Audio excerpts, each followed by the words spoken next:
Alors, bonjour tout le monde, bienvenue à cette nouvelle émission de Brochu en direct. À ma demande, le prochain invité va venir régulièrement à Brochu TV parce que c'est quelqu'un qui défend les droits des Canadiens français, un concept qu'on a, j'ai l'impression, oublié au Québec et qui est souvent un titre qu'on n'aime pas s'attribuer, puis pourtant on est tous des Canadiens français d'origine. Et à travers l'actualité, à travers des débats que mène Gilles Verrier, ben, je lui demande de venir partager ses opinions avec nous à Brochu TV. Alors, sans plus tarder, j'ai avec moi Gilles Verrier. Gilles, comment ça va? Salut Carl, ça va très très bien, très très bien. Je suis content d'être avec toi aujourd'hui puis avec tout le monde qui nous écoute. En réalité, je manque pas de matériel. On va passer une demi-heure ensemble. Je crois que ça va passer assez vite. Oui. Donc, Alors, je suis un peu à ta page Facebook. On s'inspire souvent de ce que tu publies là-bas. Tu veux nous parler des droits des Autochtones aujourd'hui. Puis, ce que tu as remarqué, je vais le passer à l'écran là, pendant que tu vas nous parler, là, des droits des communautés au Québec là, qui sont souvent plus reconnus que celles des Canadiens français. Alors, vas-y, je t'écoute.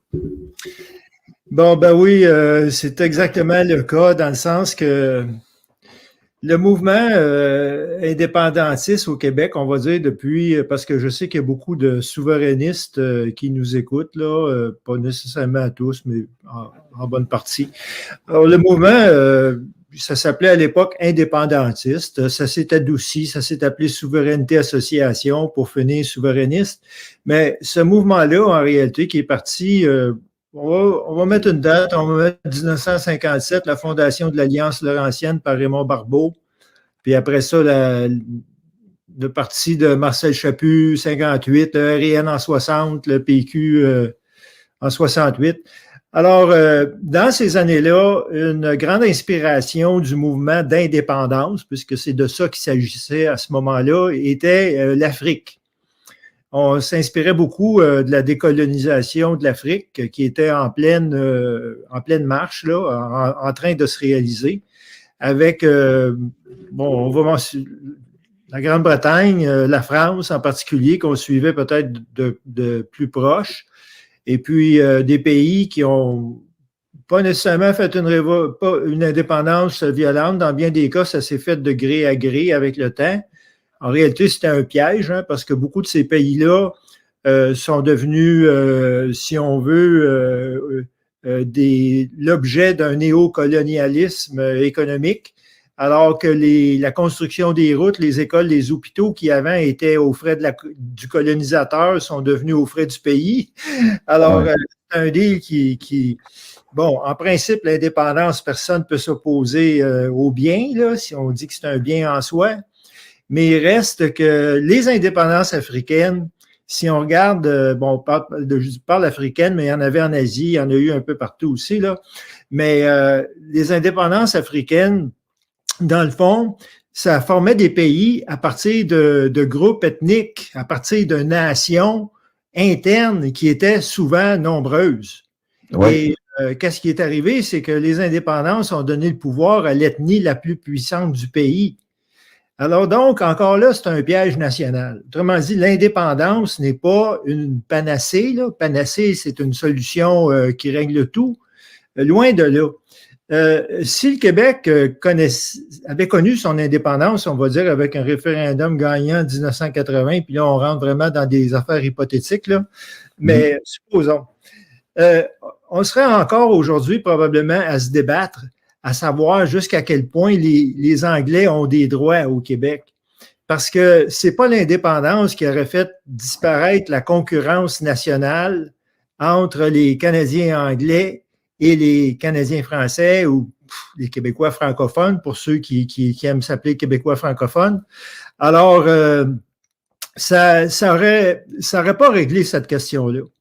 Et si je peux dire une chose, c'est qu'aujourd'hui, c'est pire, c'est encore pire, c'est encore plus patent, cette situation-là, parce que je vais donner juste l'exemple de la loi 99 qui a été adoptée par le gouvernement du Parti québécois en décembre 1980. Cette loi-là, dans son préambule, reconnaît aux anglophones des droits consacrés. Pas 80, Gilles, je te rectifie, la loi 99 de Joseph Facal, oui. Hein? OK, continue, oui. OK. Alors, oui, tu as tout à fait raison, en décembre 2000. Oui, alors, on continue. Donc, cette loi-là, dans son préambule, reconnaît à la communauté anglophone du Québec des droits consacrés. Alors, si le Québec devenait indépendant demain matin, par exemple, on serait encore dans une lutte nationale qui serait loin d'être terminée. Parce que si les anglophones ont des droits consacrés, ça veut dire que les avantages qui leur ont été consentis par l'État en matière d'éducation, de santé et dans d'autres domaines sont préservés, donc ne peuvent pas être touchés. Alors, en quoi l'indépendance changerait le rapport de force à ce niveau-là? Bon, peut-être oui, peut-être un peu, peut-être qu'il y aurait, mais je veux dire, il ne faut pas oublier que les Anglais du Québec auraient quand même le support du reste du Canada anglo-saxon, puis que ça pourrait déclencher même, comme c'est arrivé en Afrique, des frictions telles qui conduisent à la sécession à l'intérieur même du nouveau pays qui se dit indépendant. Alors, on se rappelle qu'en 1995, j'ai la bonne date, là? Oui.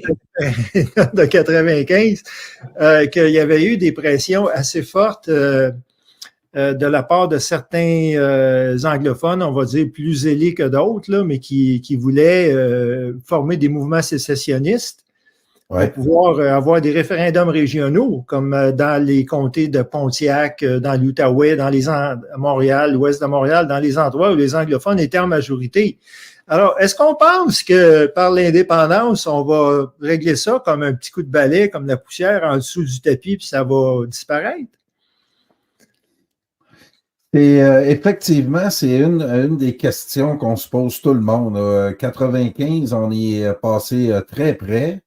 Et des gens ici que tu connais bien, comme Jean-Claude Pomerleau, parlent quasiment d'une défaite providentielle. Parce qu'on les voit arriver, là, les Thomas Mulcair, Robert Liebman, qui auraient sorti leurs épouvantails à Moineau, où là, le Québec aurait été sûrement perdant au niveau médiatique nord-américain, où là, on aurait dû... on aurait répondu à ce chantage-là. Tu couvres un sujet très tabou dans le mouvement nationaliste, qui est la partition du territoire québécois, parce que on pense que le grand jour va nous épargner tous ces débats-là. On a juste à faire un crochet sur le oui lors d'un référendum, que tout va se régler par miracle. On nous a même fait croire à une révolution tranquille, qu'on allait faire une révolution sans même brasser trop. C'est quand même... Puis on n'a pas... avec l'exemple de l'Ukraine, où on voit comment un petit pays a essayé de faire la leçon à un empire, ben ici au Québec, si on avait voulu faire ce genre de mesures-là qu'on a fait en Ukraine, entre autres sur la langue, interdire la langue anglaise, comme les Ukrainiens ont interdit la langue russe, empêcher aux fonctionnaires anglophones d'accéder à des postes comme l'Ukraine le fait, ben on voit aussi que ça se serait terminé. Et et toi, comme c'est là que j'apprécie beaucoup tes réflexions, parce que tu comprends très bien le piège référendaire et tu reviens à ta cause première, qui est celle des Canadiens français. Que ça fait longtemps qu'on a perdu le combat au Canada. Hein? On est minoritaire depuis environ 1840 et notre poids dans ce pays-là a cessé de diminuer. Et toi, tu persistes et signes qu'on doit tenir compte de l'ensemble des Canadiens français sur le territoire du Canada pour mener cette lutte nationale-là. Est-ce que je me trompe? Non, je pense qu'on aurait dû suivre le chemin qui a été pris par les Premières Nations. Mais je vais revenir sur 2 points. La question de l'Ukraine, je veux dire, on n'aurait jamais pu faire qu'est-ce que l'Ukraine a fait, dans le sens en termes d'audace et en termes de radicalité, on va dire, nationaliste. Parce que l'Ukraine peut faire ce qu'elle fait parce que l'Ukraine est soutenue par l'OTAN. C'est ça. Alors, c'est pour ça que l'Ukraine a beaucoup de pouvoir et a pu se permettre des audaces qu'un Québec indépendant n'aurait jamais pu se permettre parce que le Québec indépendant aurait été extrêmement fragile, parce qu'il aurait été fragilisé par sa situation linguistique ou nationale minoritaire, très minoritaire en Amérique du Nord. Il aurait pas, enfin, il aurait été dans un état de fragilité très précaire, très précaire. Et là, je vais m'en aller tout de suite à la deuxième chose, c'est que tu parles de majorité. C'est bon que tu viennes là-dessus parce que c'est un sujet dont je voulais parler. Et puis, ce qui est arrivé, c'est que l'idée indépendantiste au début des années 60, était basée sur l'idée que nous formions une majorité au Québec, notamment. Là, on forme une majorité au Québec. Pourquoi qu'on ne pourrait pas se diriger nous-mêmes? Pourquoi qu'on ne pourrait pas être un pays? Pourquoi qu'on ne pourrait pas prendre nos affaires en main? C'était ça la grande idée, c'est qu'on forme la majorité au Québec, puis que dans le reste du Canada, c'est juste des minorités. Puis déjà, en 1960, on parlait de minorités moribondes, là. Mais aujourd'hui, ils sont encore là. Tu sais, ça fait que ils sont moribondes. C'est un peu comme nous. Hein? En 1960, on était plus puissant qu'on l'est aujourd'hui, mais on est encore là. Tu sais. Alors, nous, on est comme le reste des minorités du Canada, sauf qu'on suit derrière, dans le sens qu'il y a un décalage du fait que notre poids démographique est plus important. Ce qu'on a perdu de vue avec ça, l'idée de l'indépendance, d'abord, qui mettait l'accent sur la majorité. Et cette idée-là a été renforcée considérablement avec l'approche référendaire. Du fait qu'on constitue une majorité, on peut aller se présenter devant l'électorat, on peut obtenir une majorité des voix et faire un pays avec ça. Ouais. Mais avec l'élection du Parti québécois en 1976, le Québec a commencé beaucoup à se comporter comme un pays, dans le sens qu'une majorité qui avait un pouvoir de majorité. Là, on a changé le nom. L'Assemblée législative est devenue l'Assemblée nationale. Tout est devenu national. Tout a été coloré en bleu. Tu sais, comme le Québec, le pays, on va l'avoir. Les fêtes de la Saint-Jean, etc., très patriotiques et tout ça. Donc, il y a un sentiment là, naturellement, une volonté de s'affirmer, là, tu sais, qu'on peut pas dire vraiment honorable et qui est vraiment il faut qu'on applaudisse à ça. Mais de l'autre côté, dans le sens qu'il y a toujours un envers à la médaille, c'est que de l'autre côté, ce sentiment de constituer une majorité est trompeur et continue d'être trompeur au Québec. La preuve, on a perdu les référendums. Si on était 95 de Canadiens français, on les aurait gagnés. Oui, oui. Okay? Alors, c'est pourquoi on ne peut pas les gagner? Parce qu'on est deux nations au Québec. Ben, on n'est pas deux nations, on est 13 nations au Québec, on va dire.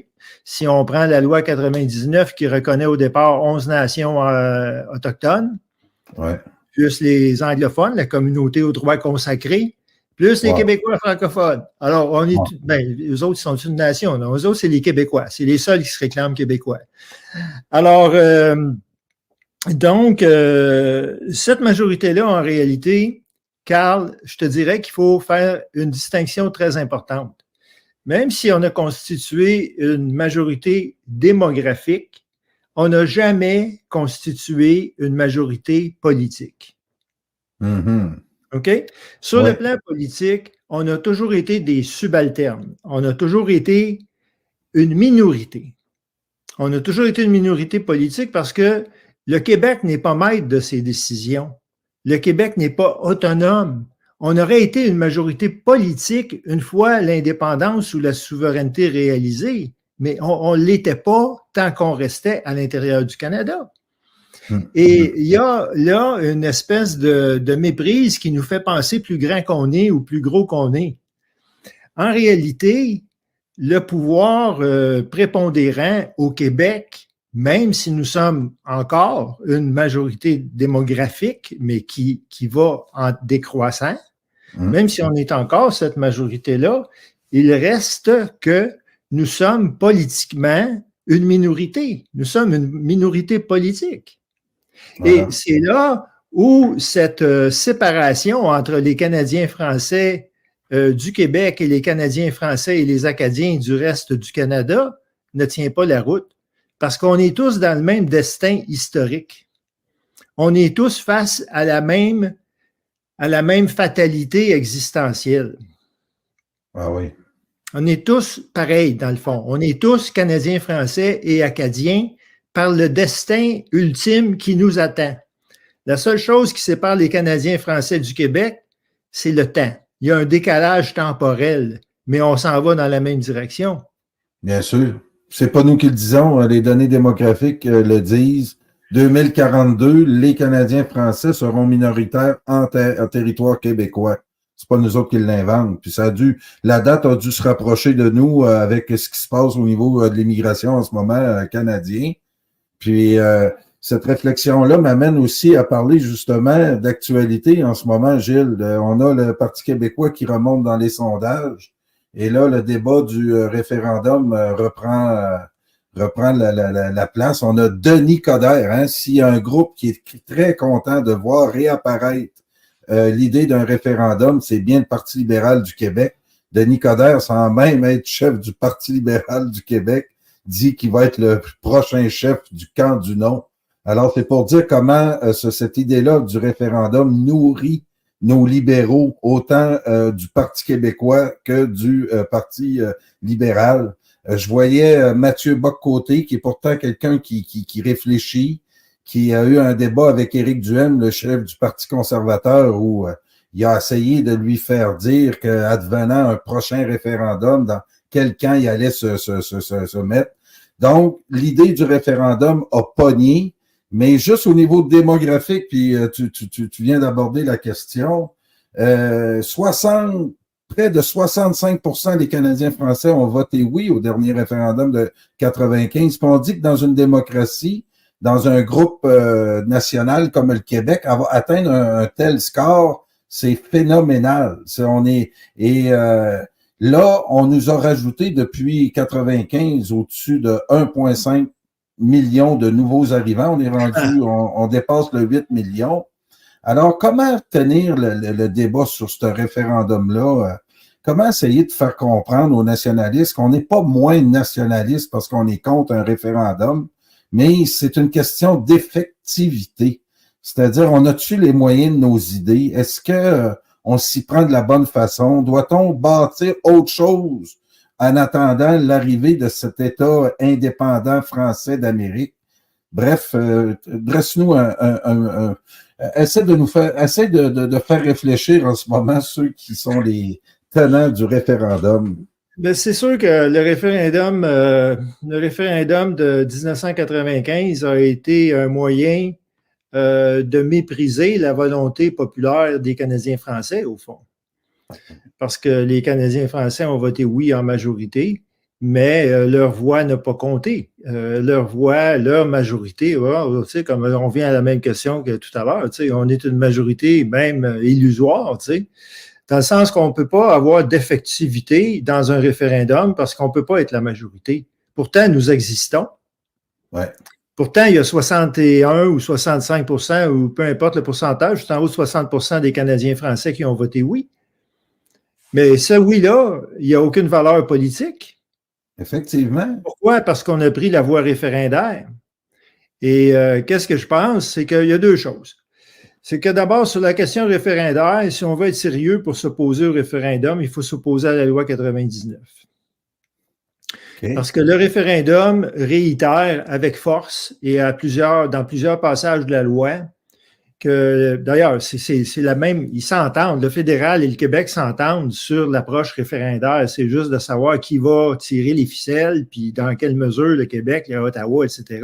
Mais on est dans un débat de référendis entre Québec et Ottawa, là, tu sais. Ah ouais. Non, la Cour suprême accepte que le référendum est une voie possible pour modifier la Constitution canadienne. Alors, on est vraiment entre référendis du chef de la Cour suprême jusqu'au dernier péquiste. Tu sais. Ah oui, alors, la seule manière de changer ça, et puis moi, j'invite ceux qui sont contre le référendum, là, il faut qu'on se ligue, qu'on se réunisse, qu'on fasse une mobilisation nationale contre la loi 99.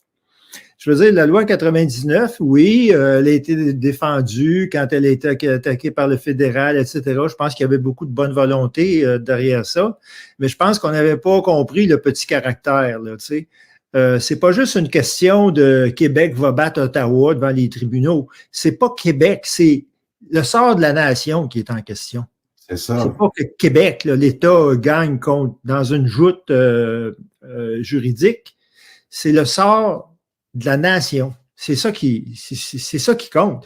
Et je veux dire, là, je m'adresse aux Québécois francophones. Je veux dire, rappelez-vous, ceux qui ont l'âge de s'en rappeler, je veux dire, dans les années 60, quand ça a commencé, le mouvement indépendantiste, c'était pas québécois, c'était pour les Canadiens français. Je peux te sortir des textes, des citations de Pierre Bourgault, il parle des Canadiens français, René Lévesque parle des Canadiens français. Je veux dire, l'approche originale, c'était pas pour libérer le Québec, c'était pour corriger des injustices nationales envers les Canadiens français. C'est avec l'approche référendaire, tu vois, que la nature de la lutte a changé. Je cite souvent François Albert Anger qui avait déjà vu ça en 1980, quelques mois après le référendum, dans son bilan référendaire. Il avait dit le sens de la lutte a changé. On ne se bat plus pour nos droits nationaux, on se bat pour des Québécois abstraits, des Québécois, la population du Québec. Mais ce n'est pas la population du Québec qui nous concerne, qui est à la source, à l'origine, si tu veux, de tension nationale au Canada. C'est pas ça. C'est l'existence au prime abord, si on remonte loin derrière, c'est d'abord la conquête. Ensuite, c'est des volontés réitérées des Canadiens français à plusieurs époques, dans les années 1846-47 avec La Fontaine, après ça, avec Daniel Johnson en 1968. C'était des volontés exprimées clairement, réitérées, de obtenir des droits et des pouvoirs suffisants comme nation, comme peuple fondateur, peuple européen fondateur du Canada, 150 ans avant que les Anglais débarquent, c'est de donner à ce peuple-là les droits et les pouvoirs nécessaires pour assurer son avenir. C'est tout. Et le problème aujourd'hui, c'est qu'on n'est pas sûr du tout, même moi je ne suis pas sûr, je ne crois pas que l'indépendance va nous donner ça. Parce que je pense que la majorité des péquistes à l'heure actuelle, quand je peux lire les commentaires qu'ils font sur Facebook, je trouve que c'est complètement irréaliste. C'est complètement irréaliste. C'est à travers un référendum, à travers notre pays, nous l'aurons, à travers... C'est une doctrine, si tu veux, vieillissante, mais qui n'a pas réussi à s'adapter aux réalités auxquels on fait face, aux défis auxquels on fait face aujourd'hui, qui est un défi existentiel dans le fond, et qui ne peut pas se résoudre à travers la mobilisation de l'ensemble du peuple du Québec pour régler notre problème à nous. Hein? Alors, oui. Ça, c'est mon premier point par rapport au référendum, c'est qu'on peut être contre le référendisme, mais je pense que c'est pas de convaincre une personne après l'autre, là, mais c'est vraiment de s'attaquer, de se mobiliser pour s'attaquer à la loi 99 qui représente finalement rend statutaire l'approche référendaire au Québec. Alors, c'est à ça qu'il faut qu'on s'attaque. Et le deuxième point, bon, je ne sais pas si tu voulais intervenir, mais Non, vas-y, on va terminer là-dessus. Ça va être comme première capsule fort intéressant. On met en place des sujets qu'on va traiter dans les prochaines capsules, c'est certain. OK, alors... Et dire aussi que tu es toujours ouvert aussi à des débats. S'il y a des gens qui veulent se joindre à la capsule parfois pour débattre de questions de fond, on est toujours là pour ça aussi. Je tiens à le noter. On parlera de ça. Quand ça ouais. Alors, le deuxième aspect de la chose, c'est que là, la question qu'il faut se poser, c'est aurions-nous mieux fait de suivre la voie qui a été suivie par les peuples autochtones? Allez. Eux, ils n'ont pas fait l'indépendance, ils n'ont pas réclamé l'indépendance. Ils ont réclamé, sur une base ethnique, des droits et des pouvoirs nécessaires pour assurer leur continuité historique. OK. Ils n'ont pas eu l'indépendance, mais ils ont obtenu beaucoup. Ils ont été reconnus en 1982. Ils ont une reconnaissance statutaire forte par les lois, par la loi constitutionnelle du Canada, qui leur a permis de s'affirmer davantage et de faire des gains depuis 1982, alors que nous, on continue de reculer. Alors, je ne voudrais pas qu'il y en ait qui pensent que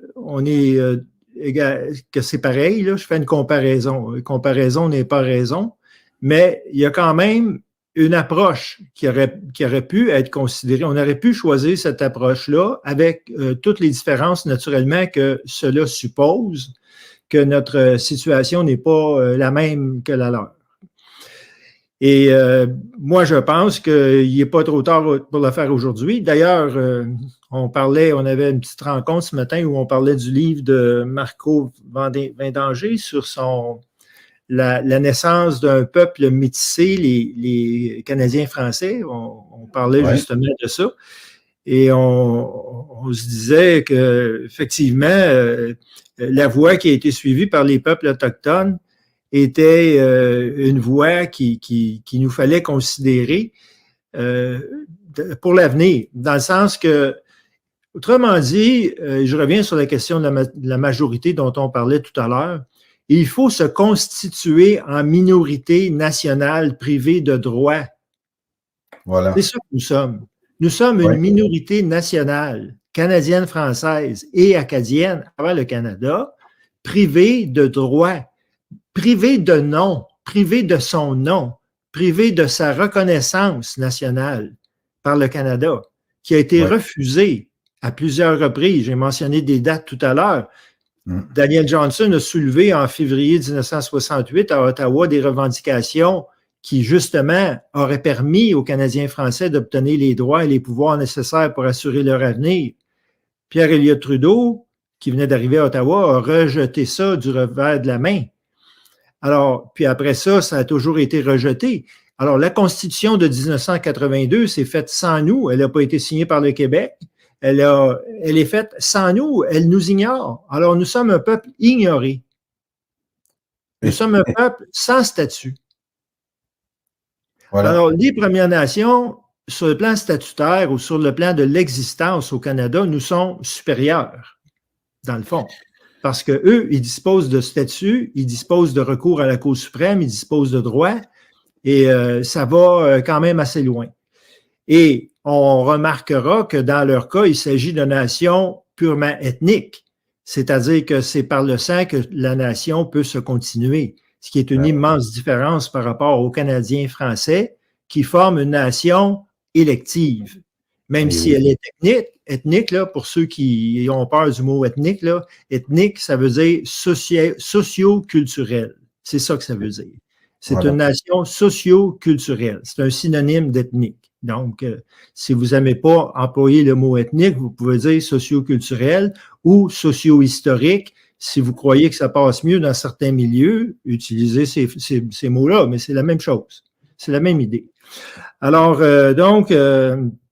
comme Canadiens français, il faut d'abord se réapproprier notre identité nationale, refaire notre alliance avec les Canadiens français de partout au Canada, ce qui n'est pas une mince tâche. Mais d'abord, c'est seulement les Canadiens français du Québec qui pourraient assumer ce leadership-là, donner confiance aux Acadiens de faire pareil, etc. Donc, mais c'est pas une mince tâche, là. Mais je veux dire, comparé au référendum qui nous donne aucun espoir, je pense que c'est de ce côté-là qu'il faut aller. Et c'est un côté qui pourrait d'ailleurs nous apporter beaucoup plus d'appui sur le plan international. Voilà, c'est à réfléchir, Gilles. Un grand merci. Toujours un plaisir de t'entendre. Puis on se revoit la semaine prochaine pour une autre capsule. Entendu. Merci beaucoup, Carl.